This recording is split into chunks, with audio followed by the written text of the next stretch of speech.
নমস্কার। আজকে বলবো আপনাদের এই সপ্তাহটি কেমন কাটবে। তার আগে বলি আমার চ্যানেলটাকে অবশ্যই সাবস্ক্রাইব করবেন। মেষ রাশি জাতক জাতিকাদের এই সপ্তাহতে নিজেকে যথাযথভাবে প্রকাশ করার চেষ্টা করুন, সেক্ষেত্রে সাফল্য পেতে পারেন। সকলের প্রতি বিনয়ী আচরণ করুন। অংশীদারি ব্যবসায় নিজের কর্তৃত্ব বজায় রাখতে পারবেন। শরীরের দিকে একটু নজর দেবেন। রাস্তাঘাটে সাবধানে চলাফেরা করবেন। মাথা ঠান্ডা রেখে কাজ করলে শুভফল পাবেনই। বৃষ রাশি, আপনার এই সপ্তাহটি মিশ্র সম্ভাবনা। গোপন শত্রু সম্পর্কে সতর্ক থাকুন। দূরের যাত্রা হতে পারে, ব্যয় কমানোর চেষ্টা করুন, নাহলে পরবর্তীকালে আর্থিক সমস্যায় পড়তে পারেন। শারীরিক অসুস্থতাকে অবহেলা করবেন না, তাহলে পরে সমস্যা হতে পারে। মিথুন রাশির জাতক জাতিকাদের এই সপ্তাহে ভবিষ্যতের জন্য কোনো পরিকল্পনা করতে পারেন। কোনো আশা পূরণ হতে পারে আপনাদের এই সপ্তাহতে। শ্রমিক নেতাদের জন্য সময়টি অনুকূল থাকতে পারে। সাংগঠনিক কাজে সুফল পেতে পারেন। আর্থিক দিক থেকে মোটামুটি ভালো থাকবে। কর্কট রাশি জাতক জাতিকাদের এই সপ্তাহটি পিতার শারীরিক অবস্থা ভালো হতে পারে। কর্মপরিবেশ অনুকূল থাকতে পারে। কর্মস্থলে নিজের কর্তৃত্ব বজায় রাখতে পারবেন। সামাজিক অনুষ্ঠানে সুদৃঢ় হতে পারেন। কোনো অনুষ্ঠানে যোগ দিতে হতে পারে। সিংহ রাশির জাতক জাতিকাদের সপ্তাহটি পেশাগত দিক থেকে ভালো যাবে। মন ভালো থাকতে পারে।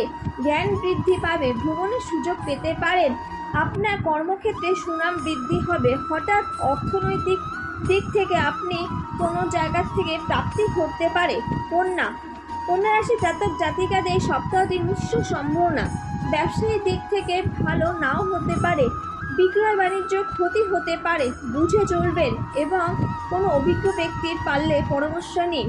আপনার এই সপ্তাহটি একটু সংকট বিবাদ এড়িয়ে চলাই ভালো। কোনো তর্কে জড়াবেন না, মিথ্যে বদনাম হতে পারে। কর্মক্ষেত্রে মন দিয়ে কাজ করুন। তুলা রাশির জাতক জাতিকাদের এই সপ্তাহতে কোনো ঘনিষ্ঠ বন্ধুর সহায়তা পেতে চলেছেন। অপরের প্রতি সদাচরণ করুন। কারোর সঙ্গে বিবাদে জড়াতে যাবেন না। ব্যবসায়িক দিক থেকে ভালো কাটবে। বিনিয়োগ করলে সাফল্য পেতে পারেন। অর্থনৈতিকে হঠাৎ কোনো জায়গা থেকে প্রাপ্তি ঘটতে পারে। বৃশ্চিক রাশির জাতক জাতিকাদের শত্রুতা ক্ষতি করার কোনো চেষ্টা করতে পারে। শত্রুদের দুর্বল ভাবা ঠিক হবে না। নিজের সীমাবদ্ধ সম্পর্কে সতর্ক থাকুন। শরীর অসুস্থ হতে পারে, কিন্তু ধীরে ধীরে ঠিক হবে। চিকিৎসকের পরামর্শ নিতে হবে। অর্থনৈতিক দিক থেকে নতুন কোনো আয়ের সুযোগ আসতে পারে। ধনু রাশির জাতক জাতিকাদের এই সপ্তাহটি নিজের মনোভাবে স্পষ্টভাবে প্রকাশ করুন, সেক্ষেত্রে কিন্তু আপনার সাফল্য নির্ভর করছে। সন্তানকে নিজের নিয়ন্ত্রণে রাখতে পারবেন।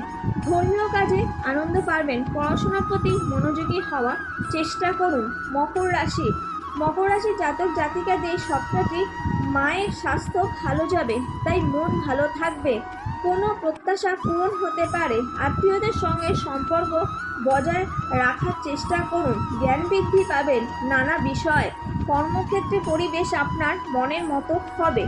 কুম্ভ রাশি জাতক জাতিকাদের এই সপ্তাহটি কাজকর্মে উৎসাহ বোধ করতে পারবেন। প্রভাব প্রতিপত্তি বৃদ্ধি পেতে পারে। ছোট ভাই বোনদের সঙ্গে সম্পর্ক ভালো থাকতে পারে। প্রয়োজনে তাদের সাহায্য পাবেন। প্রাপ্ত তথ্য ভালোভাবে যাচাই করে নিন। অর্থনৈতিক দিক থেকে বুঝে চলুন, না হলে সমস্যা আসতে পারে। মীন রাশির জাতক জাতিকাদের সপ্তাহটি ভালো যাবে। প্রাপ্তি যোগ আছে। মন ভালো থাকবে। শরীরের প্রতি যত্ন নিন। পড়াশোনায় ছাত্রছাত্রীরা আনন্দ পাবেন। অধীনস্থদের কাজে লাগাতে পারবেন এবং সেখান থেকে সাফল্য লাভ করতে পারবেন। কর্মক্ষেত্রে বুঝে চলুন, গুপ্ত শত্রু বৃদ্ধি হতে পারে। আজকের জন্য এইটুখানি। নমস্কার।